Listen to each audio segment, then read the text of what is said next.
আমি আমার আগের ভিডিওতে বলেছিলাম যে আমি লাস্ট আগস্ট মান্থে ইটালি টরিনো সিটিতে আসি অ্যান্ড দেন লাস্ট সেপ্টেম্বর আমি এখানকার পলিটেকনিক ডি টরিনো ইউনিভার্সিটিতে অ্যাডমিশন এক্সাম দিয়ে কোয়ালিফাই করে অ্যাডমিট হই।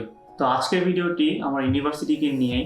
অনেকে আমার ফেসবুক ইনবক্সে, আমার ভিডিওর কমেন্ট বক্সে জানতে চেয়েছেন যে কীভাবে এই ইউনিভার্সিটিতে ভর্তি হওয়া যাবে, অথবা এই ইউনিভার্সিটিতে ভর্তি হতে হলে কী কী করতে হবে, অথবা পলিটেকনিক ডি টরিনো ব্যাচেলর ডিগ্রির জন্য কী কী সাবজেক্ট অথবা ডিপার্টমেন্ট অফার করছে, এখানকার টিউশন ফি কেমন, এবং অ্যাডমিশন টেস্টের জন্য কীভাবে নিজেকে প্রিপেয়ার করা যেতে পারে, অথবা অ্যাডমিশনের জন্য নিজের এডুকেশনাল ডকুমেন্টসগুলো কীভাবে প্রসেস করা যেতে পারে, এসব ব্যাপার।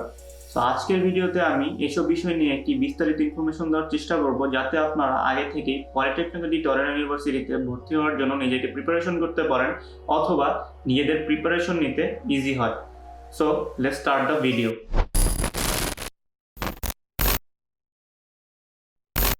Hello viewers, assalamu alaikum. আমি শাকত Sivan and welcome back to my another video. At first আমি বলে নিচ্ছি, আমি যেহেতু পলিটেকনিক ডি টরিনো ইউনিভার্সিটিতে ব্যাচেলর ডিগ্রিতে অ্যাডমিট হয়েছি, সো আজকের ভিডিওতে আমি ব্যাচেলর ডিগ্রিতে আপনারা কিভাবে অ্যাডমিট হতে পারেন সেসব বিষয় নিয়ে কথা বলবো। So Politecnico D Torino university ইটালির টরিনো সিটিতে, ইংলিশে এই সিটিকে বলা হয় তুরিন, এখানে অবস্থিত এবং এটি 1859 সালে প্রতিষ্ঠিত হয়। এই ইউনিভার্সিটিতে রয়েছে 5308 জন টিচার্স অ্যান্ড এমপ্লয়িজ এবং 33,500 জন স্টুডেন্টস। 2018 কিউএস গ্লোবাল র্যাঙ্কিং অনুযায়ী এটি ওয়ার্ল্ডের ইঞ্জিনিয়ারিং ইউনিভার্সিটিগুলোর মধ্যে 33 নং র্যাঙ্কিংয়ে অবস্থান করছে এবং সমগ্র ইউরোপে এটি 8 নং র্যাঙ্কিংয়ে অবস্থান করছে এবং পুরো ইটালিতে এটি প্রথম অবস্থানে অবস্থান করছে। পলিটেকনিক ডি টরিনো ইউনিভার্সিটি যেহেতু একটি ইঞ্জিনিয়ারিং ইউনিভার্সিটি, সেহেতু এখানে মেইনলি ব্যাচেলরের জন্য ইঞ্জিনিয়ারিং সাবজেক্টগুলোই অফার করা হয়ে থাকে, বাট তার মধ্যে বেশিরভাগ সাবজেক্টই ইটালিয়ান ল্যাঙ্গুয়েজে পড়ানো হয়, কিন্তু ইন্টারন্যাশনাল স্টুডেন্টসদের জন্য কয়েকটি সাবজেক্ট ইংলিশেও অফার করে তারা। আর সেই সাবজেক্টগুলো হচ্ছে computer engineering, mechanical engineering, electronics and communication engineering and automotive engineering. এছাড়াও তারা ব্যাচেলরের জন্য আরেকটি সাবজেক্ট ইংলিশে অফার করে, আর সেটি হচ্ছে আর্কিটেকচার। সো পলিটেকনিক ডি টরিনোতে টিউশন সিস্টেমটা কি? অ্যাকচুয়ালি ব্যাচেলরের জন্য টাইম ডিউরেশন থাকে 3 বছর, দ্যাট মিনস ব্যাচেলর কোর্সটি হয় 3 বছরের এবং 3 বছরে আপনার টোটাল ক্রেডিট থাকে 180 ক্রেডিট, আর প্রতিটা বছরে 2টি করে সেমিস্টার থাকে। এখানে একটা প্লাস পয়েন্ট হচ্ছে যে আপনি যদি অ্যাডমিশনের পর পছন্দের সাবজেক্ট না পান, তাহলে ফার্স্ট ইয়ার শেষ করে সেকেন্ড ইয়ারে ওঠার সময় আপনি আপনার পছন্দ অনুযায়ী সাবজেক্টে সুইচ করতে পারবেন। সো পলিটেকনিক ডি টরিনোতে অ্যাডমিশনের জন্য সেশন একটাই, আর সেটি হচ্ছে সেপ্টেম্বর সেশন। আর এই সেপ্টেম্বর সেশনে অ্যাডমিশন এক্সাম নেওয়া স্টার্ট হয় প্রত্যেক ইয়ারে মার্চ থেকে সেপ্টেম্বর পর্যন্ত কয়েকবার অ্যাডমিশন এক্সাম নেওয়া হয়। সো আপনি যদি সেপ্টেম্বর সেশনে ভর্তি হতে চান, তাহলে মার্চের থেকেই অ্যাডমিশন এক্সামে অ্যাটেন্ড করতে পারবেন। বাট এখানে আরেকটি কথা রয়েছে, আপনি প্রত্যেক মান্থে একটি করে অ্যাডমিশন এক্সামে অ্যাটেন্ড করতে পারবেন, একটির বেশি কোনো অ্যাডমিশন এক্সামে অ্যাটেন্ড করতে পারবেন না। তো এখন আসে এখানকার টিউশন ফিজ নিয়ে। পলিটেকনিক ডি টরিনোতে tuition fee country wise vary করে। আমাদের দেশ যেহেতু দরিদ্র দেশ, সেক্ষেত্রে এই দেশ থেকে পলিটেকনিক ডি টরিনোতে স্কলারশিপ পাওয়াটা খুবই ইজি। সো আপনারা যদি স্কলারশিপের ব্যাপারে জানতে চান বা কীভাবে স্কলারশিপ পাওয়া যাবে এসব ব্যাপারে জানতে চান, তাহলে আমাকে কমেন্ট করে জানাবেন, তাহলে আমি স্কলারশিপ নিয়ে নেক্সট কোনো ভিডিওতে বিস্তারিত আলোচনা করব। তো এখন আসি অ্যাডমিশন এক্সামের রিকোয়ারমেন্টস নিয়ে। সো এখানকার অ্যাডমিশন এক্সামের রিকোয়ারমেন্টটি হচ্ছে আপনার 12 level class certificate, that means আপনার এসএসসি অ্যান্ড এইচএসসি সার্টিফিকেট থাকতে হবে।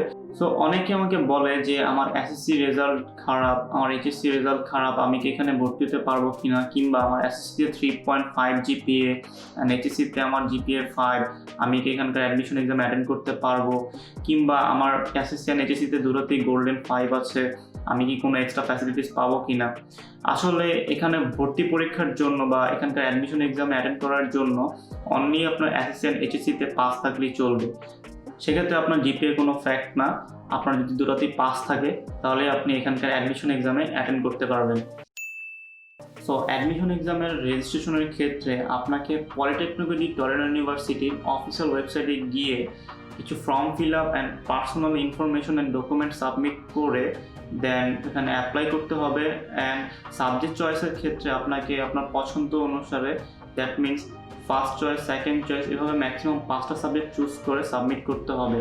অ্যান্ড দেন অনলাইন প্রসিডিউরের মাধ্যমে, অনলাইন পেমেন্টের মাধ্যমে আপনার পছন্দের ডেট অনুযায়ী, পছন্দের মান্থ অনুযায়ী আপনি আপনার অ্যাডমিশন এক্সামের ডেটটি ফিক্সড করে পেমেন্ট করবেন। আমার ক্ষেত্রে প্রতিটা এক্সামের ফি ছিল 50 ইউরো করে। সো এখানে 2টা ফ্যাক্ট কাজ করে, আর সেটি হচ্ছে আপনি কি ফ্যামিলি ভিসার থ্রুতে ইটালিতে এসেছেন নাকি দেশের থেকে অ্যাজ এ ইন্টারন্যাশনাল স্টুডেন্ট হিসেবে অ্যাপ্লাই করেছেন। সো আমার কথাই আমি বলি, আমি যেমন ইটালিতে এসেছি ফ্যামিলি ভিসার থ্রুতে। সো সেক্ষেত্রে যদি আপনারাও এসে থাকেন যে ফ্যামিলি ভিসার থ্রুতে আপনারা ইটালিতে আসছেন বা আসবেন এমন কিছু, তাহলে আপনাদেরকে ইউ সিটিজেন রিসাইডিং অ্যাব্রোড এই কোঠায় রাখা হবে। আর আপনারা যদি দেশের থেকে অ্যাপ্লাই করেন তাহলে আপনাদেরকে অ্যাজ এ ইন্টারন্যাশনাল স্টুডেন্টের কোঠায় রাখা হবে। উভয় ক্ষেত্রে আপনাদেরকে 4টা সাবজেক্টের উপর অ্যাডমিশন এক্সাম দিতে হবে। আর এই 4টা সাবজেক্টটি হচ্ছে math, physics, comprehension and logic. আর এই পরীক্ষাটি হয়ে থাকে এমসিকিউ পরীক্ষা। অ্যান্ড এই অ্যাডমিশন এক্সামটি নেওয়া হয়ে থাকে এমসিকিউ সিস্টেমে। প্রতিটা কোশ্চেনে 4টা করে অপশন দেওয়া থাকে। প্রতিটা সাবজেক্টের জন্য আলাদা আলাদা ফিক্সড টাইম দেওয়া থাকবে। সো আপনাকে ওই উক্ত সময়ের মধ্যেই এক্সামটি শেষ করতে হবে। ম্যাথের ক্ষেত্রে আপনাকে 18টা কোশ্চেন দেওয়া থাকবে আর টাইম দেওয়া হবে 40 মিনিট। ফিজিক্সের ক্ষেত্রে 12টা কোশ্চেন দেওয়া থাকবে, টাইম দেওয়া হবে 26 মিনিট। কম্প্রিহেনশন অ্যান্ড লজিকের ক্ষেত্রে 6টা করে কোশ্চেন দেওয়া থাকবে, টাইম দেওয়া থাকবে 12 মিনিট করে। সো আপনাকে এই সময়ের মধ্যেই অ্যাডমিশন এক্সামটি শেষ করতে হবে। বাট আপনার যদি উক্ত সময়ের আগে পরীক্ষা শেষ হয় তাহলে আপনি একটি সাবজেক্ট থেকে আরেকটি সাবজেক্টের এক্সাম শুরু করতে পারবেন। দ্যাট মিনস আপনার যদি ম্যাথ এক্সামটি 40 মিনিটের আগে শেষ হয়ে যায় অ্যান্ড আপনি যদি ফিজিক্স এক্সামটি স্টার্ট করতে চান তাহলে আপনি সেটি করতে পারবেন। বাট এক্ষেত্রে কথা হচ্ছে আপনি আর পুনরায় পিছনে ফিরে যেতে পারবেন না। দ্যাট মিনস আপনার যদি মনে পড়ে যে আপনি ম্যাথ এক্সামে কোনো একটি কোশ্চেন দিতে ভুলে গিয়েছেন বা কোনো একটি কোশ্চেন দিতে ভুল হয়েছে, আপনি আবার ম্যাথ এক্সামে ফিরে যেতে চান, তাহলে সেটি আর আপনি পারবেন না। সো এক্ষেত্রে আপনারা একটু খেয়াল রাখবেন। আর এই পুরো অ্যাডমিশন এক্সামটি ইউনিভার্সিটির নিজস্ব পোর্টালে নেওয়া হবে। এবার আসি মার্ক ডিস্ট্রিবিউশনে। প্রতিটা রাইট অ্যান্সারের জন্য 1 মার্ক করে দেওয়া হবে অ্যান্ড রং অ্যান্সারের জন্য 0.25 মার্ক করে কাটা হবে। অ্যান্ড আপনি যদি কোশ্চেন ব্ল্যাঙ্ক রাখেন সেক্ষেত্রে কোনো এক্সট্রা মার্ক কাটা হবে না। দ্যাট মিনস আপনার যদি কোনো কোশ্চেন ভুল হয় বা কোনো কোশ্চেনের অ্যান্সার ভুল হয় তাহলে আপনার 1.25 মার্ক মাইনাস হবে। আর যদি আপনি কোনো কোশ্চেন পারছেন না বাট সেটা ছেড়ে দিয়েছেন বা ব্ল্যাঙ্ক রেখেছেন সেক্ষেত্রে আপনার 1 মার্ক মাইনাস হবে। সো অ্যান্সারের ক্ষেত্রে একটু কেয়ারফুল থাকবেন যাতে কোনো কোশ্চেন ভুল না হয়। এক্ষেত্রে 2টা ফ্যাক্ট কাজ করে, আর সেটি হচ্ছে আপনি যদি ফ্যামিলি ভিসা নিয়ে অ্যাপ্লাই করেন, দ্যাট মিনস আপনি ফ্যামিলি ভিসা নিয়ে ইটালিতে আসছেন অ্যান্ড অ্যাডমিশনের জন্য অ্যাপ্লাই করেছেন, সেক্ষেত্রে আপনি যদি 60% মার্ক নিয়ে পাস করেন তাহলে আপনি আপনার ফার্স্ট চয়েস সাবজেক্টটি নিয়ে ভর্তি হতে পারবেন অ্যান্ড সেটি পাবেন আপনি এক্সামের রেজাল্ট দেওয়ার সাথে সাথেই। আর এক্সামের রেজাল্টটি দেওয়া হয় পরীক্ষা দেওয়ার ঠিক সাথে সাথেই, মানে পরীক্ষার পরপরই রেজাল্টটি পাবলিশ করে দেওয়া হয়। সো আপনি যদি 60% মার্ক নিয়ে পাস করেন তাহলে আপনি আপনার ফার্স্ট চয়েসের সাবজেক্টে ভর্তি হতে পারবেন অ্যান্ড সেটি পারবেন একদমই সাথে সাথে। আর আপনি যদি 60%-এর নিচে মার্ক পেয়ে থাকেন তাহলে আপনাকে ওয়েটিংয়ে রাখা হবে অ্যান্ড এই ওয়েটিং লিস্টের র্যাঙ্কিং পাবলিশ করা হয় সেপ্টেম্বরের ফার্স্ট উইকের মধ্যে। বাট এক্ষেত্রে আপনাকে মিনিমাম 40% মার্ক নিয়ে পাস করতে হবে। বাট এক্ষেত্রে আপনি যদি মিনিমাম 40% মার্কে পাস করেন তাহলে আপনার সেকেন্ড ও থার্ড চয়েসের সাবজেক্টটি পাওয়ার পসিবিলিটি বেশি থাকে। আর আপনি যদি অ্যাজ এ ইন্টারন্যাশনাল স্টুডেন্ট হিসেবে অ্যাপ্লাই করেন সেক্ষেত্রে আপনাকে মিনিমাম 20-30% মার্ক নিয়ে পাস করতে হবে, তাহলে আপনি ইউনিভার্সিটি থেকে অ্যাডমিশনের জন্য অফার লেটার পাবেন। পেপার প্রসেসিংয়ের ব্যাপারটি পরে বলার কারণ হচ্ছে এমন অনেকেই আছেন যারা ফ্যামিলি ভিসার থ্রুতে অলরেডি ইটালিতে এসেছেন অ্যান্ড এখনও তাদের এডুকেশনাল পেপারসগুলো প্রসেস করা হয়নি বা আপনাদের প্ল্যান ছিল না এখানে পড়াশোনা করার, বাট সামহাও এডুকেশনাল পেপারসগুলো প্রসেস করা হয়নি এখনও। তো এই প্রবলেমের সলিউশনটা কীভাবে করবেন? তো অ্যাট ফার্স্ট আমি আগে আপনাদের এডুকেশনাল পেপারসগুলো কীভাবে প্রসেস করবেন সেই বিষয়টা বলি। এই ক্ষেত্রে ফ্যামিলি ভিসাতে যারা এসেছেন বা আসবেন এবং অ্যাজ এ ইন্টারন্যাশনাল স্টুডেন্ট হিসেবে যারা অ্যাপ্লাই করবেন উভয়ের ক্ষেত্রে বিষয়টা সেম। সো প্রথমত আপনার অ্যাসিস্ট্যান্ট এইচএসসি সার্টিফিকেট অ্যান্ড মার্কশিটটাকে নিজস্ব শিক্ষা বোর্ড থেকে অ্যাটাস্টেড করাতে হবে। অতপর এগুলোকে education ministry and foreign ministry থেকে অ্যাটাস্টেড করাতে হবে। অতপর আপনাদের ইন্টারন্যাশনাল অর্গানাইজেশন ফর মাইগ্রেশন সংক্ষেপে IOM অফিস থেকে আপনাদের অ্যাটাস্টেডকৃত অ্যাসেসিয়ান HSCর মার্কশিট অ্যান্ড সার্টিফিকেটগুলোকে ভেরিফাই করাতে হবে অ্যান্ড দেন এইসব পেপারসগুলোকে ইটালিয়ান ল্যাঙ্গুয়েজে ট্রান্সলেট করতে হবে। অতঃপর আপনি এইসব পেপারসগুলোকে একত্র করে VFS অফিসে জমা দিবেন DOB এর জন্য। বাট এক্ষেত্রে যারা ইন্টারন্যাশনাল স্টুডেন্ট হিসেবে অ্যাপ্লাই করেছেন তারা অ্যাডমিশন এক্সামে কোয়ালিফাই করার পর ইউনিভার্সিটি থেকে যে অফারটি পেয়েছেন সেটি এবং IELTS academic band 6.0 certificate and valid passport সহ VFS এ জমা দিবেন। সো ফ্যামিলি ভিসা থেকে যারা অ্যাপ্লাই করছেন তাদের ক্ষেত্রে শুধু অ্যাটাস্টেডকৃত সার্টিফিকেট এর মার্কশিট যেগুলোকে আপনি IOM অফিস থেকে ভেরিফাই করে ট্রান্সলেট করেছেন শুধু সেগুলো জমা দিবেন DOB এর জন্য। DOB হচ্ছে ডিক্লারেশন অফ ভ্যালু। DOB ছাড়া আপনি বিদেশের কোনো ইউনিভার্সিটিতে অ্যাডমিট হতে পারবেন না। And as a international student হিসেবে আপনাকে IELTS academic band 6.0 certificate and university থেকে পাওয়া offer letter and valid passport সহ আপনাকে VFS অফিসে জমা দিতে হবে ভিসার জন্য। বাট এক্ষেত্রে আরেকটি কথা হচ্ছে যে ফ্যামিলি ভিসাতে যারা আসতেছে ইটালিতে তাদের ক্ষেত্রে কি আইএলটিএস পয়েন্ট লাগে না? হ্যাঁ, তাদেরও আইএলটিএস পয়েন্ট লাগে, কিন্তু তাদের ক্ষেত্রে DOB নেওয়ার জন্য আইএলটিএস সার্টিফিকেটটি জমা দেওয়া লাগে না। অ্যান্ড তাদের ক্ষেত্রে একটি প্লাস পয়েন্ট হচ্ছে তাদের আইএলটিএস একাডেমিক পয়েন্ট 5.5 হলেই চলে। আর এসব পেপার প্রসেসিং কাজে মিনিমাম 3 থেকে 4 মাস সময় চলে যায়। সো আপনারা যারা ফ্যামিলি ভিসাতে ইটালিতে আসবেন অথবা অ্যাজ এ ইন্টারন্যাশনাল স্টুডেন্ট হিসেবে অ্যাপ্লাই করবেন তারা আগে থেকে আপনাদের পেপার প্রসেসিং এর কাজটি সেরে রাখুন। মিনিমাম আপনারা IOM অফিস থেকে ভেরিফাই করার পর্যন্ত অ্যান্ড পেপার ট্রান্সলেট করার পর্যন্ত কাজগুলো সেরে রাখুন, তাতে আপনাদের অনেকগুলো সময় বেঁচে যাবে। অ্যান্ড অ্যাডমিশন এক্সামের পর আপনারা পর্যাপ্ত সময় পাবেন না এইসব পেপার প্রসেসিং করার জন্য। সো আগে থেকে এইসব পেপারসগুলো প্রসেসিং করে রাখাটা ভালো। সো এবার আসি যারা ইটালিতে অলরেডি এসে পড়েছেন বাট তাদের এডুকেশনাল পেপারগুলো এখনো প্রসেস করা হয়নি, তারা কি করবেন?